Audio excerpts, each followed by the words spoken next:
السلام علیکم. اعوذ باللہ من الشیطان الرجیم. بسم اللہ الرحمن الرحیم. الحمدللہ. آج ہمارا 23ویں پارے کی آخری آیات ہیں.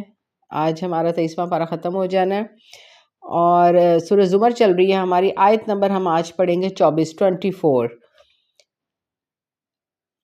اس سے پچھلی جو آیات تھی، ٹاپک جو چل رہا تھا، اس میں اللہ تعالیٰ بتاتے ہیں کہ خوش قسمت اور بد قسمت لوگوں میں کیا فرق ہے، ان کے کیا جو ہیں بد قسمت والوں کی سزائیں ہیں اور جو خوش قسمت ہیں ان کے لیے انعامات ہیں. اللہ ان سے راضی ہے. تو اب جو ہے اللہ تعالیٰ یہاں تھوڑا سا یعنی کہ جو کہتے ہیں نا کہ کمپیریزن کر کے سمجھا رہا ہے کہ دیکھو کہ کیا فرق ہے خوش قسمت اور بد وقت میں، کیا فرق ہے. اب اس کا اللہ تعالیٰ ایک مثال دے رہے. اچھا، ایک یہ اس مثال کے جو بھی ہم پڑھیں گے آیت نمبر 24 میں، اس میں یہ بھی انسان جب کسی سے لڑائی ہوتی ہے یا مجرم ظالموں کے جب کہتے ہیں ان کو پیش کیا جاتا ہے یا اس طرح، تو کیا ہوتا ہے؟ سب سے پہلے تو تھپڑ کہاں پڑتے ہیں؟ چہروں پہ پڑتے ہیں. مار جو پڑتی ہے وہ چہروں سے شروع ہوتی ہے. وہ کہتے ہیں نا، وہ تھپڑ گھونسے وہ چہروں پہ پڑتے ہیں. یہاں بھی بس اسی چیز کا ذکر ہے کہ جب مجرم لوگ میدان حشر میں آئیں گے قیامت والے دن، تو پھر ان کے ہاتھ اور پاؤں تو بندھے ہوں گے. تو اب وہ جو کہتے ہیں نا کہ ان کو چہروں پر ان کا عذاب ہوگا. اور قرآن میں اور بھی جگہ ہے کہ جب ان کو گھسیٹ کر جو ہے ان کو جہنم میں لے کے جایا جائے گا، استغفر اللہ. اور ویسے بھی کہ ظاہر ہاتھ اور پاؤں بندھے ہوئے ہیں اور تو اپنا آپ کوئی بچاؤ نہیں کر سکتا سامنے سے کوئی، تو پھر سارا جو عذاب کی جو سٹارٹنگ ہے وہ چہرے سے شروع ہوگی. تو اللہ تعالیٰ اس کی مثال دے رہے ہیں کہ خوش قسمت اور بد وقت کے لیے یہ جو سزا ہے سب سے پہلی یہی بہت بدترین ہے. اعوذ باللہ من الشیطان الرجیم. بسم اللہ الرحمن الرحیم. سورہ زمر کی آیت نمبر 24. افمن یتقی، تو جو کوئی بچاتا ہے، بوجہہ، اپنے چہرے کو، کس چیز سے؟ سوء العذابی، بہت سخت برے عذاب سے، یوم القیامتی، قیامت والے دن. اچھا، اللہ یہ یعنی کہ جو کہتے ہیں نا تھوڑا سا جیسے ایک تنزیہ سا جملہ، اللہ کہتے ہیں بتاؤ ذرا کہ وہ بندہ جس کے چہرے پر عذاب ہوگا، سٹارٹنگ اس کے چہرے سے ہونی ہے. یعنی کہ اللہ بتا رہا ہے کہ عذاب کا جو سٹارٹنگ ہونی ہے چہرے سے ہونی ہے، تو وہ بہتر ہے یا جو بچا لیا گیا، جو مطمئن ہو گیا، جو بے فکر ہو گیا انجام کے لحاظ سے، اللہ کے فضل سے، جہنم کی آگ سے اس کا چہرہ بچ گیا، یا وہ برابر ہے؟ اللہ اصل میں یہ سمجھ. اچھا بتاؤ، کیا بچا سکو گے؟ کیا بچا لے گا کوئی اپنے چہرے کو عذاب سے؟ اللہ یہ بھی بتانا چاہ رہا ہے. وکیلا، اور کہا جائے گا. یعنی کہ اب وہ ظاہر بات ہے کیا کر سکتے ہیں، ہاتھ اور پاؤں تو بندھے ہوئے ہیں آگے. یعنی کہ کوئی ڈھال نہیں ہو سکتی کہ ڈھال سے روک سکے اس کو، سیک کو، کوئی کچھ، یا آگ کے تھپیڑوں کو.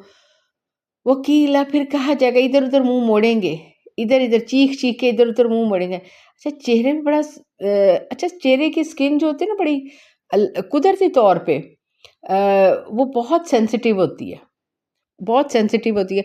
آپ کوئی بھی ذرا سا کوئی ٹیوب یا کوئی کریم یا کوئی چیز، فوراً ری ایکشن چہرے پہ ہو جائے گا. چہرے کی سکن بہت یعنی کہ نرم و ملائم اور جو ہے نازک ہوتی ہے جسم کی، یعنی کہ جو کہ ہاتھ اور پاؤں کی نسبت. تو اللہ کہتے ہیں کہ دیکھو کیا بچا سکتے ہو چہرے کو؟ اچھا، اس کے بعد یہ جب چیخیں گے، ادھر ادھر منہ کریں گے، قیلا للظالمین، ظالموں سے کیا کہا جائے گا؟ ذوقوا، چکھو، بھگتو، ما کنتم تکسبون، جو کچھ کما کے لائے ہو نا، جو کمائیاں کر کے آئے ہو، جو کچھ کر آئے ہو، ان کو تو بھگتنا پڑنا ہی ہے. کذب الذین، اسی طرح کذبہ جھٹلایا تھا، الذین، ان لوگوں نے، من قبلہم، جو ان سے پہلے تھے. اللہ کہتے ہیں یہ تو یعنی کہ صدیوں سے چلتا آ رہا ہے، پہلے بھی ایسے ہی کرتے تھے، ایسے ہی کرتے تھے. اور اللہ آگے بتائے گا ریزن اللہ ریزن بتائے گا. اللہ کہتے پہلے لوگ بھی تھے، نبیوں کو، پیغمبروں کو، کتابوں کو، اللہ کے حکم کو، تو اللہ کے بلاوے کو جھٹلایا. تو اللہ کہتے پھر کیا ہوا؟ فَأَتَاهُمُ الْعَذَابُ، تو اللہ کہتے پھر ان پر بھی آ پڑا. اتاہم العذاب، ان پر عذاب پھر آیا. من حیث، وہاں سے، لا یشعرون، جہاں سے ان کو خیال بھی نہیں تھا. مثال کے طور پہ حضرت نوح، ان کا تو جی سوچ بھی نہیں سکتے تھے جی تندور میں سے، اور جو بارش کا جو عذاب، پانی کا عذاب آ جائے گا. اچھا، اور اگلا جو قوم عاد سمود کی ہوا، اور جی وہ خشک سالی ہو گئی ہے، اور ایک قوم پہ وہ بادل آ گئے ہیں، تو پتا تھا کہ بادل سے بارش برسنے کی بجائے آگ برسے گی. پھر اس کے بعد کہ جو قوم لوط کہ اتنا بدمست ہوئے تھے کہ انہیں کوئی خیال ہی نہیں تھا کہ ہم لوگ کر کیا رہے ہیں، اور یہ بھی نہیں تھا کہ الٹ جائیں گے، بستی الٹ جائے گی، پتھروں کی بارش ہو جائے گی آسمان سے، یہ بھی کچھ ہو سکتا ہے. تو اللہ تعالیٰ کہتے ہیں وہاں سے عذاب آیا کہ جہاں سے وہ سوچ بھی نہیں سکتے تھے، ان کا گمان بھی نہیں اچھا یہ بھی ہو سکتا تھا. اللہ کہتے ہیں فَأَذَاقَهُمُ اللَّهُ، پھر اللہ نے ان کو چکھایا. چکھایا، اچھا مطلب یہ کہ ظاہری بات ہے جب زندگی وہ جو کہتے ہیں نا اس وقت چکھنا پوری، ابھی تو پوری جو کھلایا جائے گا وہ تو جہنم میں کھلایا جائے گا. وہ جو اس سے اوپر والی آیت میں اللہ نے کہہ دیا کہ پہلے چہرے سے شروع ہونا ہے. اب یہ عذابوں کی اور اسی چیزوں کی باتیں آنی ہیں. تو اللہ کہتے ہیں چکھنا. دنیا میں تو جو ایک دو جھٹکا لگا یا جو جس قسم کا بھی عذاب آیا تھا، اللہ کہتے ہیں وہ چکھنا ہی تھا. کیا؟ خزیا، اللہ کہتے ہیں رسوائی. اللہ کہتے ہیں رسوائی، بے عزتی. اب کیا؟ قیامت تک کے لیے. ظاہری بات ہے بڑا وہ جو کہتے ہیں کہ ظاہر بات ہے مر گئے، ختم ہو گئے، فنش ہو گئے، تو اس وقت بے عزتی، کیا بے عزتی رہ گئی؟ تو وہ قیامت تک کے لیے اس قرآن میں جب بھی پڑھا جائے گا قصے اور وہ سارا عبرت کے لیے، تو اللہ تعالیٰ کہتے ہیں یہ ان کی رسوائی کا باعث ہی ہے. پھر حیات دنیا کی حیاتی میں، دنیا کی جو زندگی میں، ولا عذاب الآخرہ، ابھی جو آخرت کا عذاب ہے وہ اکبر، وہ تو بہت بڑا ہونا ہے. کیوں؟ کیونکہ اللہ نے ازاقہم، دنیا میں تو صرف یہ جو رسوائی تھی کہ اتنی بری طرح ان کو ذلت والی موت، اور جو کہتے ہیں بڑی بری، اور قیامت تک کے لیے، کیونکہ دنیا چھوٹی ہے. اللہ نے اتنی، حالانکہ کیا ہے اتنے سالوں پہلے، صدیوں پہلے کی باتیں ہیں، ہزاروں سال پہلے کے قصے ہیں سارے. تو اللہ تعالیٰ کہہ رہے ہیں کہ وہ اب ہزاروں سالوں سے سمجھ لیں کہ وہ قصے چلے آ رہے ہیں اور سن رہے ہیں، لیکن اللہ کہتے ہیں ہزاروں سالوں کی بھی جو رسوائی ہے وہ اللہ کہتے ہیں وہ کیا ہے؟ صرف چکھنا. تو یہاں سے اگر ہم پوائنٹ نوٹ کریں، تو اس کا مطلب ہے ولا عذاب الآخرت اکبر. اکبر جو ایسا لفظ ہے جیسے کہتے ہیں اللہ اکبر، کہ اللہ سب سے بڑا ہے، یعنی کہ اکبر سے اوپر کوئی لفظ نہیں ہے. اللہ سے اوپر ہمارے، یعنی کہ ہم اس کو اکبر کو بیان کرنے کے لیے ہمارے پاس اس سے بڑا کوئی اور لفظ ہے ہی نہیں، سب سے بڑا. تو اللہ کہہ رہے ہیں کہ وہ اتنا کہ بڑا ہے کہ ہزاروں سال صدیاں بیت گئی ہیں. تو اللہ کہتے ہیں وہ کیا ہے؟ صرف چکھنا، اور عذاب اصل آخرت کا. استغفر اللہ. اور اسی کو بھی اب آگے سمجھیں گے، آگے کرنا کیا ہوگا، کس طرح ہوگا. اچھا، اللہ تعالیٰ کہتے ہیں وَلَقَدْ ضَرَبْنَا، اللہ کہتے ہیں میں نے بڑے بیان کیے، اللہ نے بیان کیے لِلنَّاسِ، تمام لوگوں کے لیے. اب ہم سمجھتے ہیں جی پڑھنا کسے؟ قرآن کو تو سیکھنے والے، سمجھنے والے وہی پڑھیں گے. اللہ کہتے ہیں میں نے سارے لوگوں کے لیے، میں نے سب لوگوں کے لیے مثالیں بیان کی. فی حاضل قرآن، اس قرآن کے ذریعے. اچھا، اتنا اس لیے کیونکہ من کلی مثل، ہر طرح کی مثال، لعلہم یتذکرون، تاکہ نصیحت پکڑ لے. اللہ تعالیٰ کہتے ہیں کہ انسان کی ایک فطرت ہوتی ہے کہ کوئی بھی بات جو ہوتی ہے وہ کوئی بھی، یعنی کہ جو کہتا ہے نا کہ سمجھنے کے لیے مثال کو بڑا، اور دلیل اور مثال کو نا ذرا دھیان سے سنتا ہے. جیسے ہم اکثر بات کرتے ہیں، بچوں کو بھی کچھ سمجھانا ہوتا ہے، ہم باقاعدہ پورا دلیل سے، مثال سے ان کے بات بٹھانے کے لیے، اور پھر ہم وہ بات اور واقعی دماغ میں بیٹھ جاتی ہے، اس طرح آپ لیکچر دیں لیکن مثالوں سے دے کے.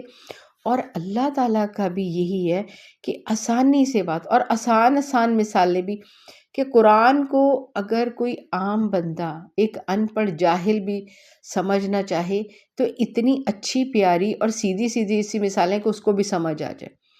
اور بڑے سے بڑا فلسفی اور مفسرین وہ اس میں سے پتہ نہیں کیا کچھ، وہ یعنی کہ وہ جو ایسا سمندر ہے تو وہ تو موتی تلاش کر لاتے ہیں.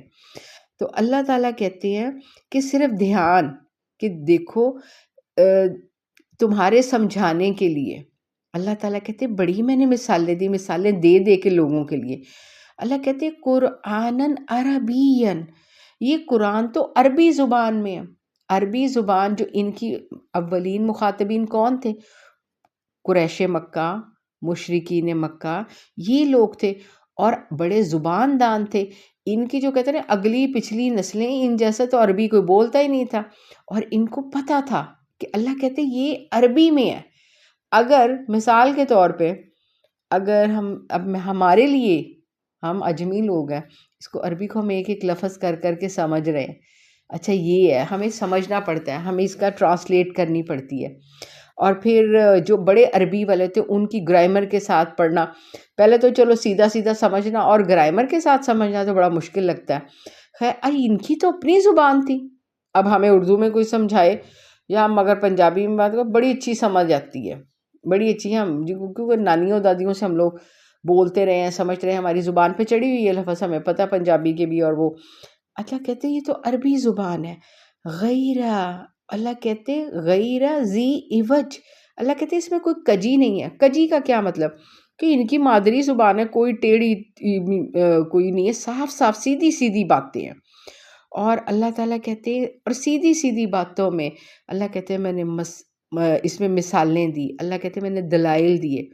کس لیے؟ صرف سمجھانے کے لیے. اللہ کہتے ہیں اس میں کوئی کجی نہیں، کہیں سمجھنے کی سب پتہ ہے ان کو، ایک چیز کی سمجھ آتی، کیا صحیح بتا رہی ہے، کیا غلط بتا رہا ہے، کن کاموں کا حکم ہے، کن کاموں سے روکا جا رہا ہے. سیدھی کھری سیدھی صاف باتیں. اور ہر ایک کو پتہ ہے کہ یہ قرآن ایسا ہے کہ بس شافی کافی ہے، یعنی کہتے ہیں نا شافی کافی، یہ وہ ہے. تو اللہ کہتے ہیں یہ عربی زبان کو سمجھتے ہوئے بھی مثالوں کے ذریعے ٹھیک سمجھ جائیں، لیکن نہیں. اللہ کہتے کیوں؟ اس لیے اصل وجہ کیا ہے؟ لعلہم یتقون، یہ پرہیزگار بن جائے. اللہ کہتے یہ تقوی والے بن جائے. پر ان کو پتہ ہے کس بات سے روکا جا رہا ہے، کس بات سے منع کیا ہے. اللہ کہتے کوئی نہیں گھما پھرا کے بات نہیں کی، سیدھی بات ہے. تو اللہ کہتے اگر اس کو پکڑ لے، اس کو تھام لیتے، بات سمجھ جاتے، بس وہ ایک ضد ہٹ درمی نہیں پڑنا. اچھا اب اللہ تعالیٰ ایک اور مثال جن کو صرف تقوی کے لیے، کس لیے؟ کیونکہ لفظ کیا الگ، لعلہم یتقون ہے، یہ تقوی والے بن جائے، یہ پرہیزگار بن جائے.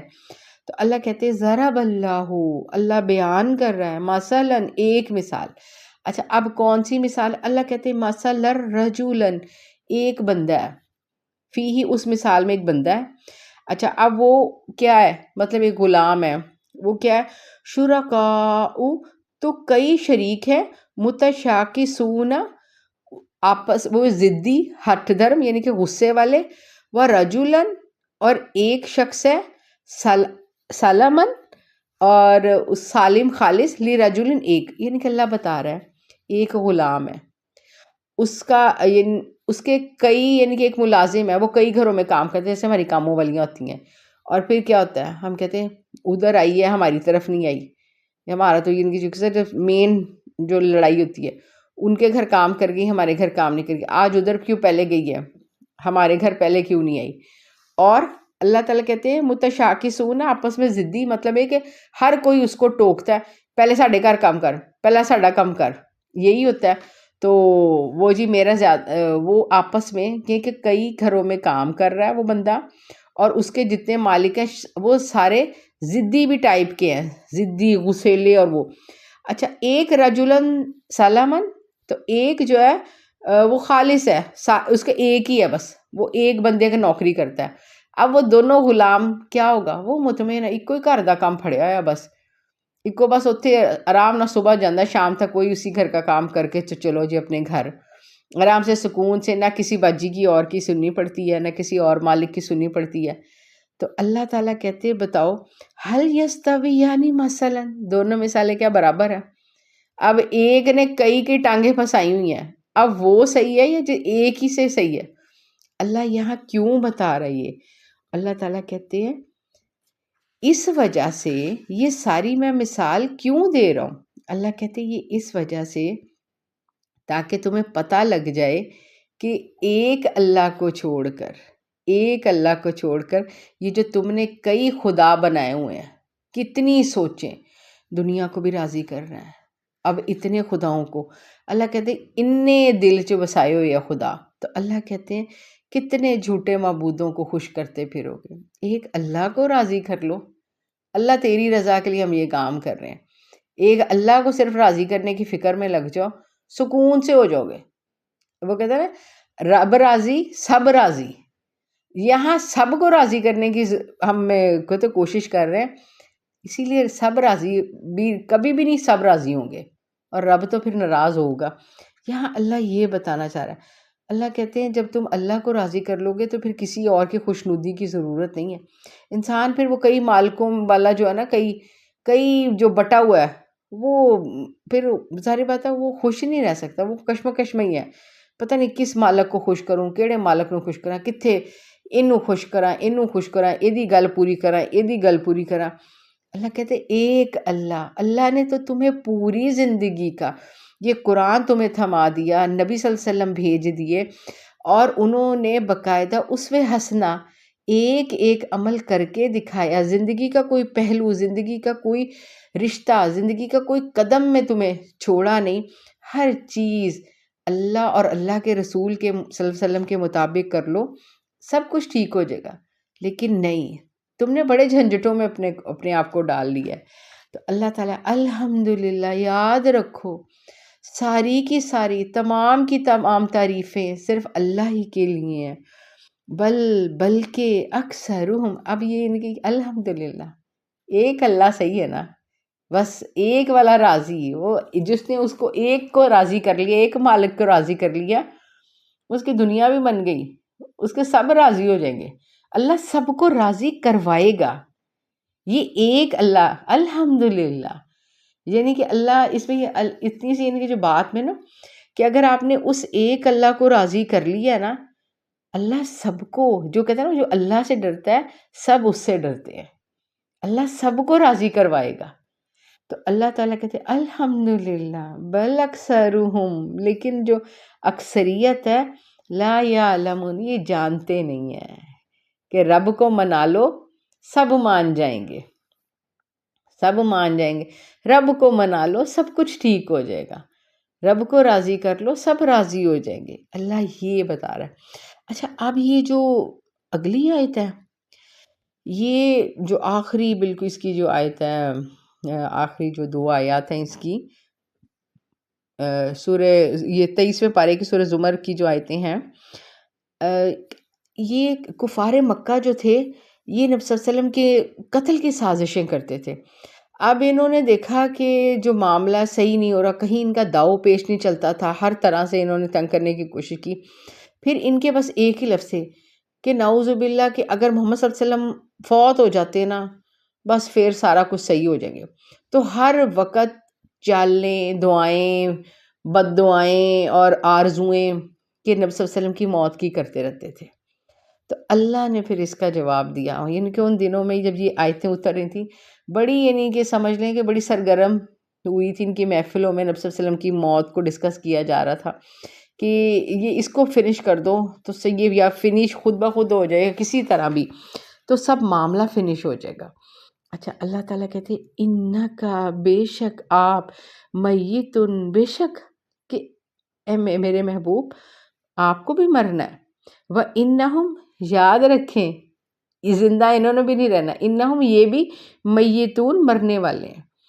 اللہ نے کیا کہا، کل نفس ذائقۃ الموت، ہر نفس کو موت کا ذائقہ چکھنا ہے، دنیا میں آیا اس کو جانا ہے، رب کے پاس جانا ہے۔ اور قرآن میں کہ اے نبی جو ہے ہم آپ کو اپنے پاس بلانے والے ہیں، اور وہ سارا جو ہے یہ کہ اللہ نے بتا دیا تھا کہ یہ آپ کا ایک کام ہے، یہ ہونا ہے، اور یہ اللہ تعالیٰ نے کام پورا کرنا ہے۔ تو اللہ نے کہا ہے کہ اے میرے محبوب، بے شک آپ کو بھی میت بننا ہے، آپ کو بھی مرنا ہے، اور یاد رکھیں یہ بھی مریں گے۔ اچھا، مرنے سے پھر کیا؟ ثم پھر انکم، بے شک یہ جو کیا ہوگا، اللہ تعالیٰ کہتے ہیں بے شک تمہارے درمیان یوم القیامتی، قیامت والے دن، عند ربکم، تمہارے رب کے نزدیک، بے شک تم جو قیامت والے دن اپنے رب کے نزدیک تختصمون، تم جھگڑو گے۔ اب یہ اس کو دوبارہ میں پڑھوں گی، ثم پھر انکم، بے شک تم، یوم القیامتی، قیامت والے دن، عند ربکم، اپنے رب کے پاس، تختصمون، جھگڑا کرو گے سامنے اللہ کے۔ اب یہ جو تھی نا بات، یہ جو اب یہ صحابہ پریشان ہو گئے، اور کافی زیادہ نا اس آیت کو پڑھ کے کہ یہ کیا، ہم آپس میں ایک ہیں، ہم کیسے؟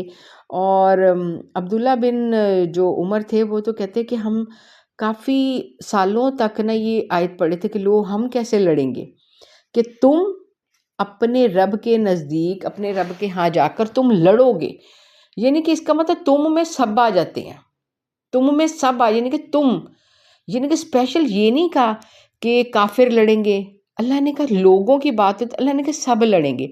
اب کون کون لڑے گا، کیا کیا لڑے گا، اس کی بہت ڈیٹیل وہ اب ہم ساتھ ساتھ یعنی کہ جو پڑھتے ہیں۔ اچھا، یہ جو تھی پہلے بات تو یہ کہ جب عبداللہ بن مسعود کہتے ہیں کہ ہم لوگ جب یہ پڑھتے ہیں، ہم نے کہا ہم کب لڑیں گے، ہم کب لڑیں گے؟ تو کہتے ہیں جب ہماری آپس کی جب جنگیں ہوئیں، جو خانہ جنگیاں ہوئیں نبی صلی اللہ علیہ وسلم کی وفات کے بعد، غزوہ حنین ہوئی، اور اس کے بعد جو تھے تو کہتے پھر ہمیں پتہ لگا اوہو کہ ہم کیا لڑ رہے ہیں۔ اچھا، اس کے بعد جو نا نبی صلی اللہ علیہ وسلم نے اس کو خود کس طرح ایکسپلین کیا کہ جو اللہ، یہ حضرت زبیر کہتے ہیں کہ نبی صلی اللہ علیہ وسلم نے کہا کہ دنیا کے جتنے بھی جھگڑے ہیں تو اللہ تعالیٰ وہ نا قیامت والے دن، وہاں قیامت والے دن دہرائے جائیں گے، یعنی کہ جو دنیا میں آپس میں لڑتے ہیں یا جس وجہ سے کوئی کسی کا لینا دینا یا کوئی معاملہ ہوتا ہے، قیامت والے دن بھی لڑیں گے۔ اچھا، تو انہوں نے کہا کہ اللہ کے نبی کیا وہاں جا کے بھی ہم ایسے میدان حشر میں بھی ہم اس طرح اللہ کے سامنے بھی لڑیں گے؟ نبی صلی اللہ علیہ وسلم نے کہا ہاں ضرور دہرائے جاؤ گے، ہر شخص کو اس کا پورا پورا بدلہ ہوگا، ملے گا۔ اور پھر اس کے بعد نبی صلی اللہ علیہ وسلم نے کہا کہ سب سے پہلے جو پڑوسیوں کا جھگڑا وہ پیش کیا جائے گا۔ پھر اور ایک اور نبی صلی اللہ علیہ وسلم نے فرمایا، تو باقاعدہ حضرت ابو ذر جو تھے، حضرت ابو ذر نبی صلی اللہ علیہ وسلم کے جو صحابی تھے، نبی صلی اللہ علیہ وسلم کے ساتھ یعنی کہ کہیں جا رہے تھے۔ اب دیکھتے ہیں کہ ابو ذر نبی صلی اللہ علیہ وسلم کے ساتھ ہیں، تو دیکھتے ہیں کہ دو بکریاں آپس میں لڑ رہی ہیں۔ اللہ کے نبی صلی اللہ علیہ وسلم نے کہا ابو ذر تمہیں پتہ ہے یہ کیوں لڑ رہی ہیں بکریاں؟ ابو ذر نے جواب دیا اللہ کے نبی صلی اللہ علیہ وسلم مجھے کیا خبر؟ اللہ کے نبی صلی اللہ علیہ وسلم کہتے بالکل تمہیں نہیں پتہ، لیکن اللہ کو علم ہے، اور قیامت والے دن جو ہے ان دونوں کے درمیان اللہ انصاف کرے گا۔ تو یہاں جو ہے نا کہ اگر ایک نے دوسری بکری کو سینگ مارا تو وہ اس کا بدلہ دلوایا جائے گا، کہ یہاں ایک ہی جانوروں تک کا۔ تو پھر اس کے بعد کہ ہر سچا بندہ جو جس نے جھوٹ اس پہ الزام لگایا، مظلوم ظالم سے اور ہدایت والا گمراہ بندے سے لڑے گا، کمزور جو ہے وہ جو ہے زور آور سے جھگڑے گا، ساری ان کے جھگڑے گا۔ اور پھر اس کی جو مثال جو دی نا وہ بہت جو کہتے ہیں نا سخت والی مثال تھی۔ یہاں تک نبی صلی اللہ علیہ وسلم کہ یہاں تک ہوگا کہ جسم روح سے لڑے گی اور روح جسم سے لڑے گی۔ اب وہ کیا کہے گی؟ جسم روح سے کہے گی کہ تمہاری وجہ سے میں یہ گناہ ہوئے ہیں، اور روح کہے گی جسم کو کہ تمہاری وجہ سے۔ پھر ایک فرشتہ آئے گا ایک دم سے کہ آپس میں لڑنے کی ضرورت نہیں ہے، میں تمہیں ایک مثال سناتا ہوں اور خود ہی جو ہے اس کا فیصلہ کرو۔ اب وہ کون سا تھا؟ کہتے ہیں کہ فرشتہ خود ہی کہتا ہے ٹھیک ہے تم بتاؤ۔ کہتے ایک اندھا انسان ہے، تو اور اس کا یعنی کہ ہاتھ پاؤں سلامت ہے، لیکن کیا صرف آنکھیں نہیں ہیں، اس کی نظر نہیں آتا. اور ایک اور بندہ ہے، وہ لنگڑا لولا ہے، وہ چل پھر نہیں سکتا، تو لیکن اس کی آنکھیں ہیں. اچھا، اب وہ جو لنگڑا لولا بندہ ہے وہ اندھے کو کہتا ہے کہ تمہارے تو پیر سلامت ہیں، تو وہاں ایک باغ ہے، تو اس طرح کرتے ہیں، باغ میں میوے اور پھل پڑے ہوئے ہیں، بہت لدے ہوئے ہیں، تو آؤ، یہ میرے تو اللہ نے مجھے پاؤں نہیں دیے لیکن میں دیکھ سکتا ہوں کہ وہاں بہت کچھ ہے، میوے ہیں، پھل ہے، تو آؤ ہم پھل توڑیں. لیکن کس طرح توڑے؟ تو اندھا کہتا ہے اس طرح کرو، میں تمہیں اپنی پیٹھ پر سوار کروا لیتا ہوں اور تم مجھے رستہ بتاتے رہنا، تو ہم اس طرح کر لیں گے. اب اس نے اندھے نے کیا کیا ہے، وہ لنگڑے بندے کو اپنی پیٹھ پر سوار کروایا اور وہ دونوں جو ہیں وہ باغ میں چلے گئے ہیں. اور کیا ہوا، دونوں نے پھل توڑا، کھایا. اور جو اب فرشتہ کہتا ہے بتاؤ کہ قصور کس کا ہے؟ تو انہوں نے کہا دونوں جو ہے وہ خوب انہوں نے اپنی مرضی سے پھل توڑے اور دونوں نے کھائے، تو دونوں ہی مجرم ہیں، دونوں مجرم ہیں. تو انہوں نے کہا، فرشتہ کہے گا فیصلہ تو تم نے اپنا خود ہی سنا دیا، یعنی کہ جو جسم ہے وہ سواری ہے، جسم کیا ہے، وہ اندھا بندہ ہے، جسم اندھا ہے اور روح اس پر سوار ہے. روح جو ہے لنگڑی لولی، وہ اس کو ضرب لے لے کے پھر رہا ہے. تو انہوں نے کہا کہ یہ سارا جو ہے نا یہ معاملہ یہ سارا وہاں ہوگا.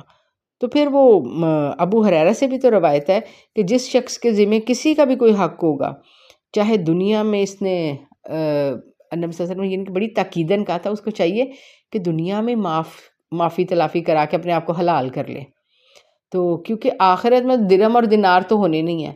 اچھا، اب پھر کیا ہوگا؟ پھر ہوگا کہ ظالم کے پاس کچھ نیک عمل ہوں گے اور اس کے بعد وہ اس کو دے دیے جائیں گے.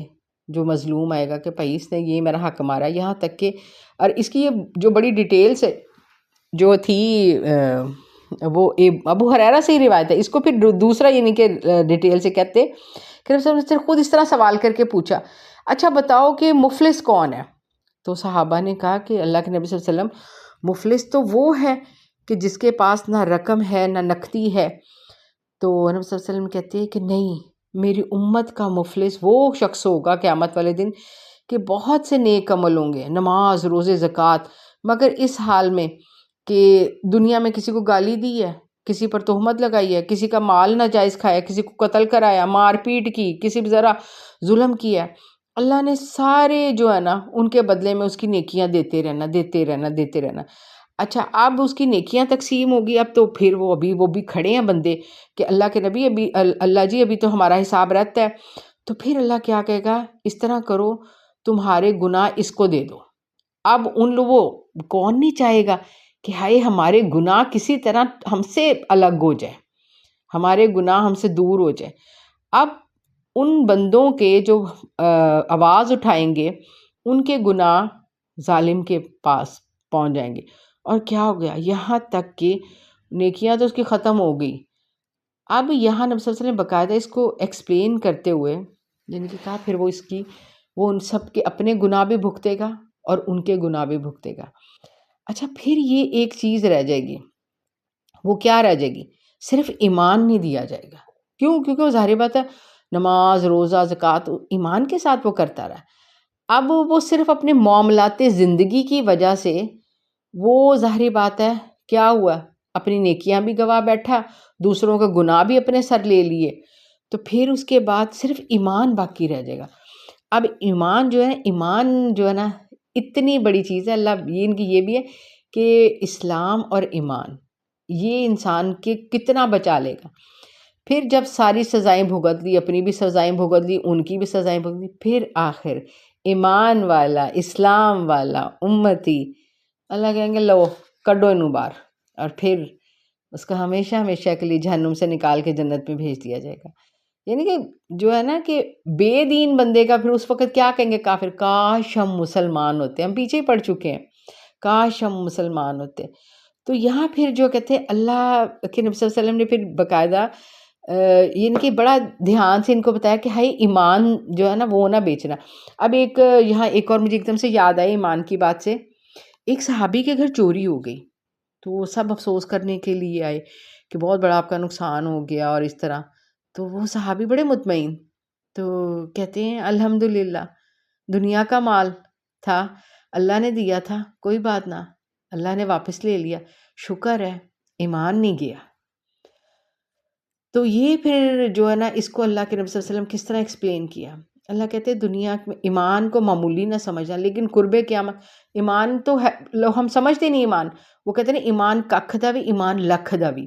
لوگ اپنے فائدے، دنیاوی فائدے کے لیے جھوٹ بول دیتے ہیں، جھوٹی گواہی دے دیتے ہیں، اور اس کے بعد جو کہتے ہیں نا کہ اپنا ایمان بیچ دیتے ہیں. اور وہ نبی صلی اللہ علیہ وسلم کی وہی کہ وہ بھی قرب قیامت، وہ بھی وقت آئے گا کہ انسان معمولی سے نفع کے لیے اپنے دین کو بیچ دے گا. یہ مشکات کی حدیث ہے. اور وہ بھی کہ وہ وقت بھی آئے گا جب صبح ہوگی تو وہ مسلمان ہوگا، شام کو وہ کافر ہوگا، یا شام کو وہ اگر مسلمان ہوگا تو صبح کو کافر ہوگا. مطلب یہ کہ کوئی معاملہ ایسا زندگی کا وہ کر لے گا، ایمان جاتا رہے گا، ایمان کا نور ختم ہو جائے گا اس کے اندر سے.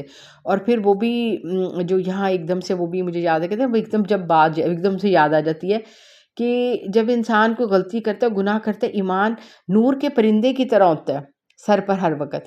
تو جب انسان وہ گناہ سرزد ہوتا ہے، غلطی سرزد ہوتی ہے، یا جیسے کوئی چغلی غیبت کرتا ہے یا کوئی ناحق کرتا ہے یا کسی کو گالی دیتا ہے، تو پھر کیا ہوتا ہے ایک دم سے وہ پرندہ سر سے اڑ جاتا ہے اوپر. جب تک وہ اس حالت میں کنڈیشن میں رہتا ہے، گناہ کی کنڈیشن میں، تو پرندہ ایمان والا اڑ جاتا ہے. اور پھر جب وہ اس کی حالت ختم ہو جاتی ہے وہ چیز، تو پھر آ کے پھر سر پہ، یعنی کہ ایمان ہی ہے. تو پھر ہم صلی اللہ علیہ وسلم نے کہا اگر ایسا ہو جائے تو پھر کیا ہو؟ تو صحابہ نے کہا کہ اللہ کے نبی پھر کیا کریں، کیونکہ اگر اس طرح کا وقت آ جائے تو نبی صلی اللہ علیہ وسلم کہتے اپنے گھروں کے ٹاٹ بن جاؤ. ٹاٹ یعنی کہ گھر کے ایک کونے میں پڑے رہو. مطلب یہ کہ اپنے گھروں میں جتنا باہر نکلو گے، جتنا معاملات خراب ہی ہوں گے. پھر نبی صلی اللہ علیہ وسلم کہہ رہے ہیں میں وہ وقت بھی دیکھتا ہوں کہ جب فوجیں جو ہیں اسلام میں داخل ہوں گی، اور وہ بھی ایسا زمانہ بھی آئے گا کہ فوجوں کی فوجیں اسلام سے نکل جائیں گی. اور فوجوں کی فوجیں کیسے نکلیں گی؟ صرف دنیا کی محبت، دنیا کا مال. تو اصل چیز اللہ کیا بتانا چاہ رہا ہے کہ اسلام اور ایمان سے بڑھ کر کوئی نعمت نہیں ہے. اور چکھنا بڑا عذاب، صدیوں کا عذاب، اور وہ جو صدیوں کی برزخ، اللہ کہتے ہیں وہ صرف چکھنا ہوگا.